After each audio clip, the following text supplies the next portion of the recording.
اردو خاکہ نگاری، تعریف، آغاز و ارتقاء۔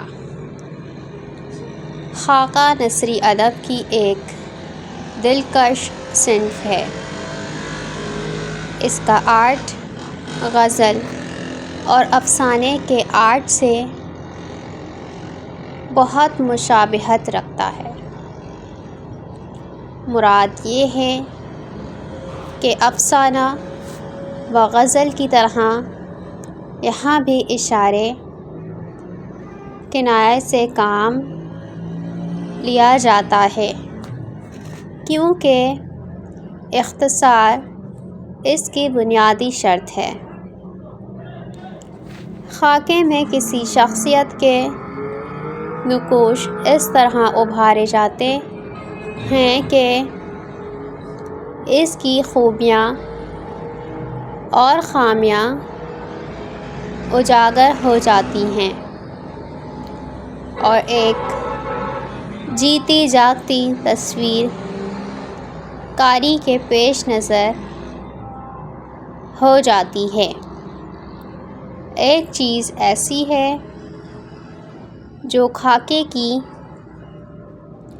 دلکشی میں اضافہ کرتی ہے، وہ یہ کہ جس کا خاکہ پیش کیا جا رہا ہے، اس کی کمزوریاں قاری کے دل میں اس کے لیے نفرت نہیں بلکہ ہمدردی پیدا کریں، اور خاکہ پڑھ کر وہ بے ساختہ کہے کہ کاش اس شخص میں یہ کمزوریاں بھی نہ ہوتیں۔ مولوی عبدالحق نے نام دیومالی، رشید احمد صدیقی نے کندن کا خاکہ لکھ کر یہ واضح کر دیا ہے کہ خاکے کا موضوع عظیم شخصیتیں ہی نہیں، معمولی انسان بھی ہو سکتے ہیں۔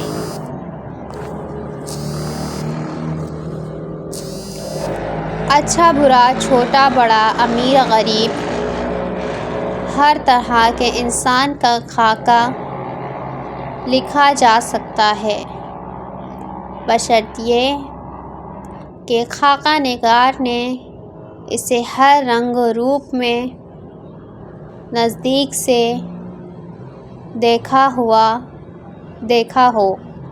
اسے بھی بڑھ کر یہ کہ خاکہ نگار کا قلم مردہ جسم میں جان ڈال دینے کے ہنر سے واقف ہو۔ خاکہ سیرت نگاری ہے، نہ سوانح عمری۔ یہ کسی دل آویز شخصیت کی دھندلی سی تصویر ہے۔ اس میں نہ اس کی زندگی کے اہم واقعات کی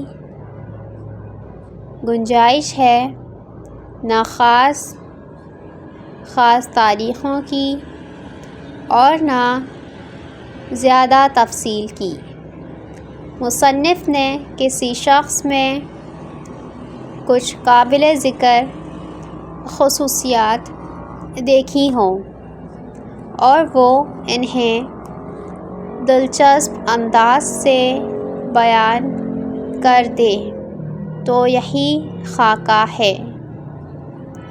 مصنف نے یہ خصوصیات بچشم خود دیکھی ہوں تو کیا کہنا، ورنہ منٹو نے میرا صاحب لکھ کر یہ ثابت کر دیا کہ سنی سنائی باتوں کی بنیاد پر بھی ایک کامیاب خاکہ لکھا جا سکتا ہے۔ انہوں نے محمد علی جناح کے ڈرائیور سے اس کے صاحب کے حالات سنے اور یہ خاکہ لکھ کر ان کی زندہ تصویر بنا دی۔ آغاز و ارتقاء۔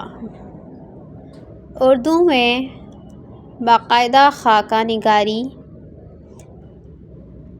کا آغاز تو حال میں ہوا، لیکن شعرائے اردو کے تذکروں میں اس کی جھلکیاں ضرور مل جاتی ہیں۔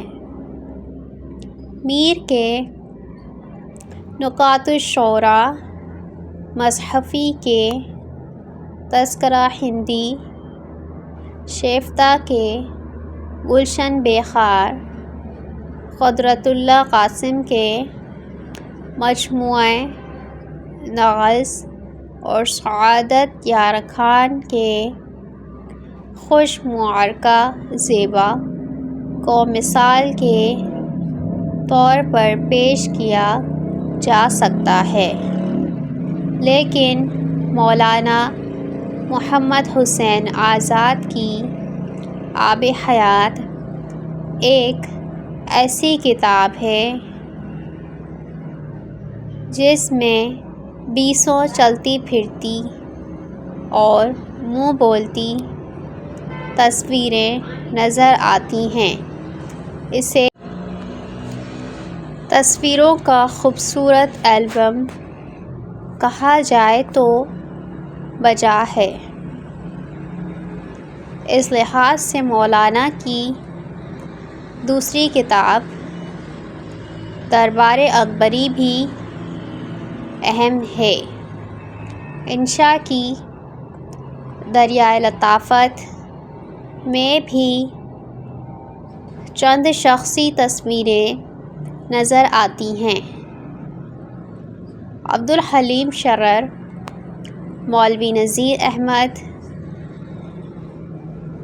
مرزا محمد ہادی رسوا اور خواجہ حسن نظامی کی تحریروں میں بھی خاکوں کے نمونے نظر آتے ہیں، لیکن اردو خاکہ نگاری کا باقاعدہ آغاز مرزا فرحت اللہ بیگ سے ہوا۔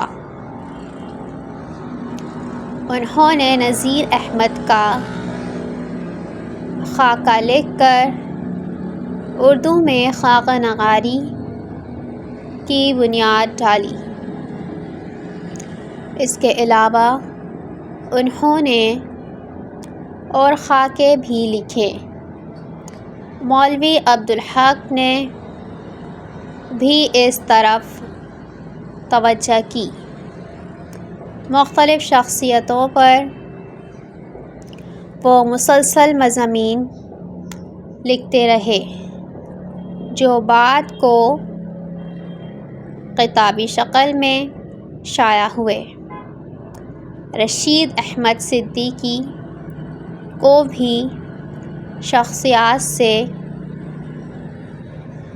دلچسپی رہی ہے اور انہوں نے بہت سے خاکے لکھے ہیں۔ ترقی پسند تحریک کے زیر اثر ایک منصوبے کے تحت شخصیتوں کے خاکے لکھے جاتے رہے، لیکن ان مصنفین کی نظر اشخاص سے زیادہ تحریک پر تھی، اس لیے کوئی خاص کامیابی حاصل نہیں ہوئی۔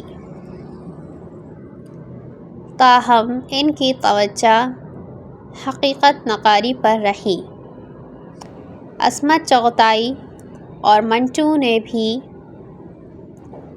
بہت اچھے خاکے لکھے۔ اعجاز حسین، شوکت تھانوی، شاہد احمد دہلوی بھی اہم خاکہ نگار ہیں۔ پاکستان میں بھی اس صنف نے خوب ترقی کی ہے۔ طفیل احمد اور مشتاق احمد یوسفی کے لکھے ہوئے خاکے بہت جاذب نظر ہیں۔ نثری انصاف میں خاکہ نگاری بہت مقبول ہے۔ یقین ہے کہ یہ صنف برابر ترقی کرتی